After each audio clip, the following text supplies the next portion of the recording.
Assalamualaikum warahmatullahi wabarakatuh. Ada nasihat yang disampaikan oleh Imam Ahmad. Ini semacam cerita. Kata Imam Ahmad begini, Allah mewahyukan kepada Isa alaihissalam. Jadi ini Imam Ahmad bercerita kepada kita, ada wahyu dari Allah kepada Nabi Isa, isinya bagus, makanya malam ini saya tampilkan. Apa isinya wahyu? Jika engkau seorang diri, jagalah hatimu. Jika engkau bersama orang, jagalah lisanmu. Jika engkau berada di meja makan, jagalah perutmu. Dan jika engkau berada di jalan, jagalah matamu. Itu akan memberikanmu keselamatan. Jadi, jalan untuk selamat itu ada 4. Yang pertama, kalau pas kita sendirian, mari kita menjaga hati. Kadang-kadang kalau kita sendiri itu kan merasa bebas, tidak ada yang mengawasi. Terus kita melakukan hal-hal yang negatif dalam tanda petik, karena merasa aman. Mungkin entahlah, teman-teman ngerti sendiri, kadang-kadang kalau kita pas los sendirian itu kan merasa, alah tidak ada yang lihat saja. Terus kita melakukan apapun yang kalau itu kelihatan orang kita malu, tapi tidak masalah. Ini hati-hati, ini termasuk tidak menjaga hati. Kalau kita los, tidak kontrol lagi pas sendirian, berarti apa? Merusak hati. Kesalahan itu kan seperti teorinya Imam Ghazali kan, setiap kali satu kesalahan kita lakukan, satu ketidakpantasan, ketidakharusan kita jalankan, ada satu titik buram dalam hati kita, sadar apa enggak? Maka hati-hati, meskipun sendirian. Saya benci sama orang itu, tapi enggak saya tampilkan. Pas sendirian saja saya bayangkan wajahnya, tak tendangi, diwakili oleh bantal misalnya. Ini titik-titik loss. Hati-hati karena merusak hati. Ya mungkin secara sosial nama kita enggak rusak, tapi hati kita rusak. Karena kekeliruan-kekeliruan, kesalahan-kesalahan yang sengaja kita lakukan dan di-ACC oleh hati dan pikiran akan memburamkan hati. Jadi latihan menjaga hati meskipun sendirian. Yang kedua, jika bersama orang lain, jagalah lisan. Kalau ini sudah banyak yang menasehati di tema yang sama.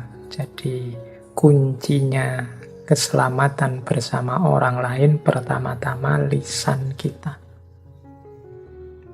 Biasanya kalau sudah akrab, sudah nyambung sama seseorang, itu lisan kita tidak kontrol lagi.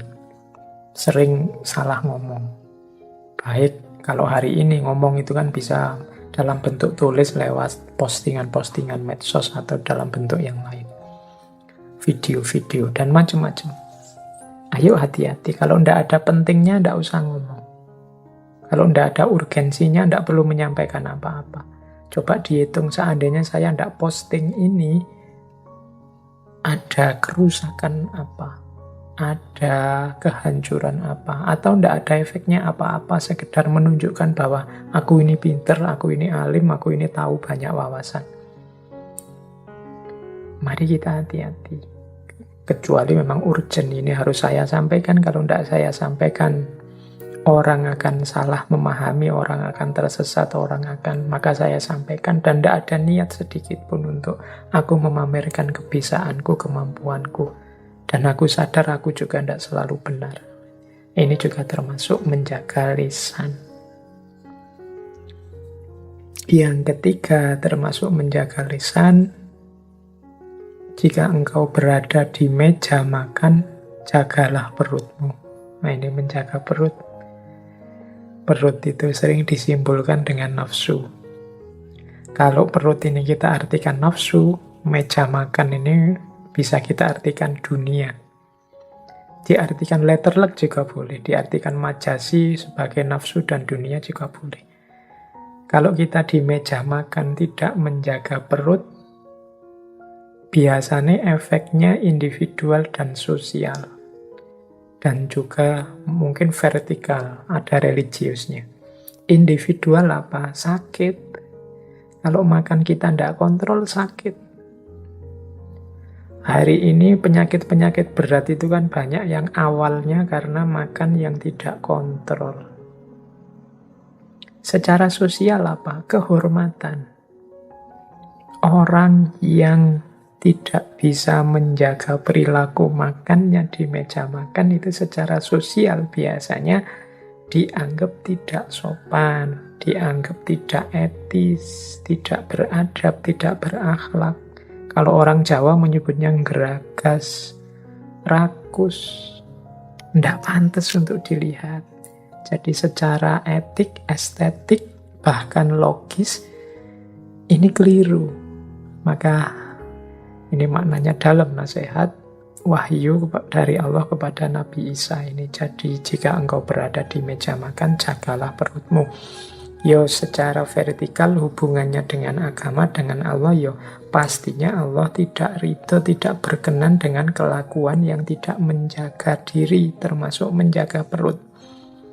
Makanya Al-Quran itu kalau tentang makan, kalimat terakhirnya wala tusrifu, jangan berlebihan. Berlebihan itu merusak semuanya. Dan yang keempat, jika engkau berada di jalan, jagalah matamu. Karena mata ini sumber banyak masalah. Melihat yang tidak harus dilihat, sumber masalah. Mata hanya bisa sampai yang kelihatan saja, yang tidak kelihatan susah. Kalau hanya pakai mata, maka mata sering jadi sumber fitnah. Melihat orang berdua, laki-laki dan perempuan, terus wah ini mesti melakukan yang dilarang agama. Padahal kita tidak ngerti aslinya. Awalnya dari mana? Hanya melihat mata saja, berawal dari pandangan saja. Jadi kalau engkau di luar, kalau bisa jagalah matamu. Jangan mengobral pandangan. Kuatirnya melihat yang tidak harus dilihat. Kuatirnya salah memahami sehingga muncul fitnah-fitnah. Menjaga mata kalau konteksnya hari ini, ya jangan membaca yang tidak seharusnya dibaca. Tidak ada manfaatnya sama sekali kalau dibaca. Lewat medsos, lewat dunia maya, lewat internet. Jadi kemampuan menjaga mata hari ini penting. Ini diantara kemampuan filter kita hari ini terhadap banjir informasi, banjir IT. Oke, 4 hal ini, menjaga hati, menjaga lisan, menjaga perut, menjaga mata, sumber kita selamat dunia dan akhirat. Nah, yuk mulai latihan ya. Pelan-pelan dari yang fisik dulu, diawali dari mata dulu. Tundukkan pandangan, diawali dari perut, kemudian menjaga makan, menjaga adab. Kemudian mulut, jangan mengobrol kata, apalagi melakukan maksiat-maksiat mulut.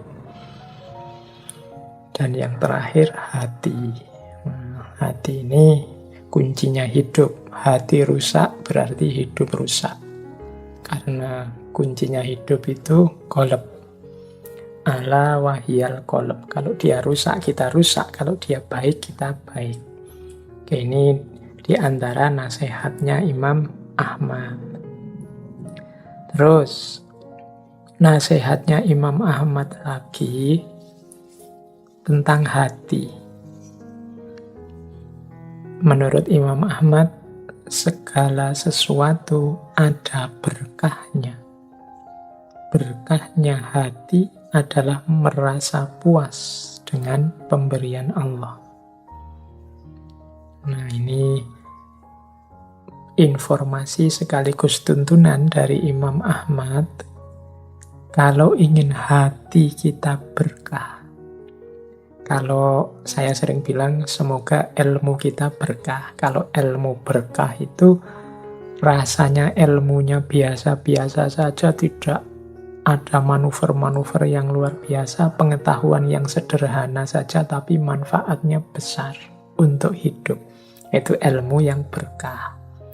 Kalau rezeki yang berkah, penghasilanku sebenarnya cuma sekecil ini, tapi semua kebutuhanku bisa terpenuhi bahkan lebih.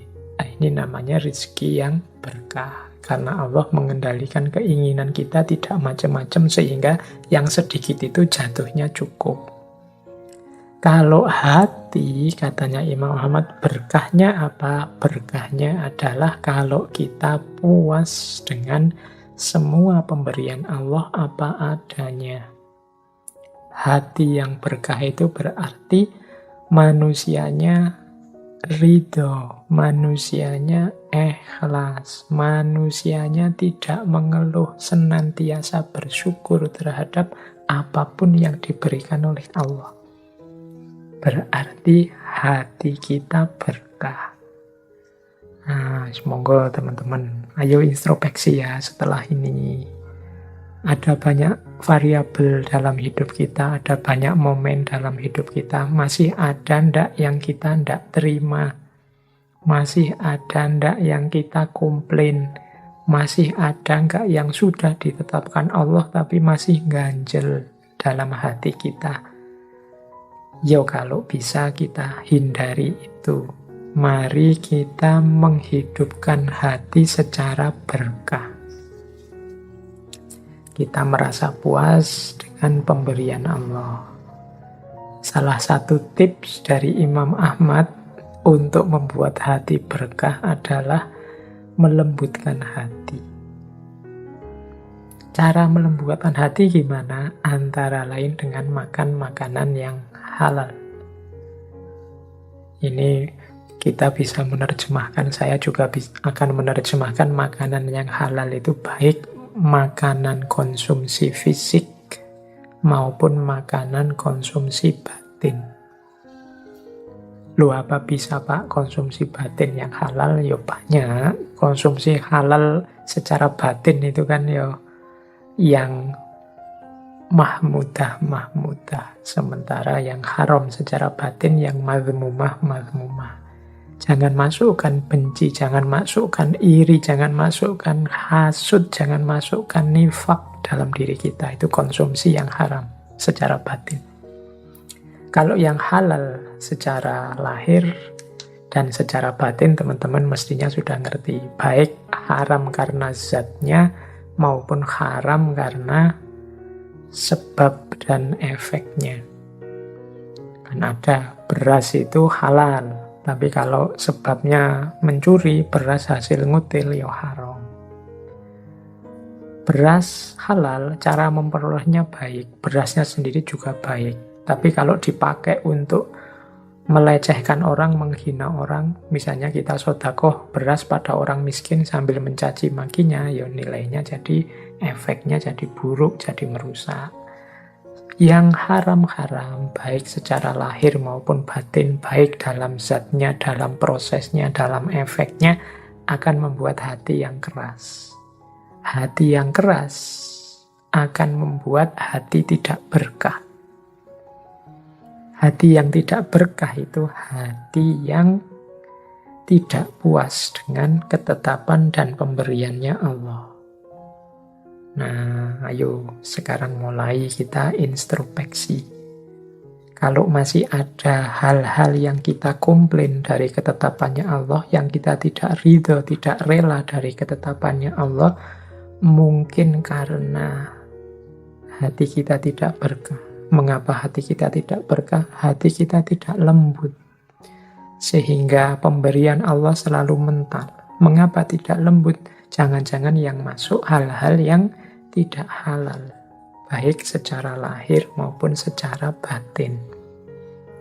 Jadi itu cara kita mengelola hati.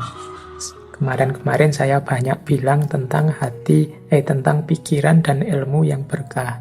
Sekarang Imam Ahmad mengajari kita, hati juga harus berkah. Buktinya apa? Puas dengan pemberian Allah. Baik, kita lanjutkan lagi. Ini ada hubungannya juga dengan rizki. Biasanya orang tidak terima itu dalam hal rizki.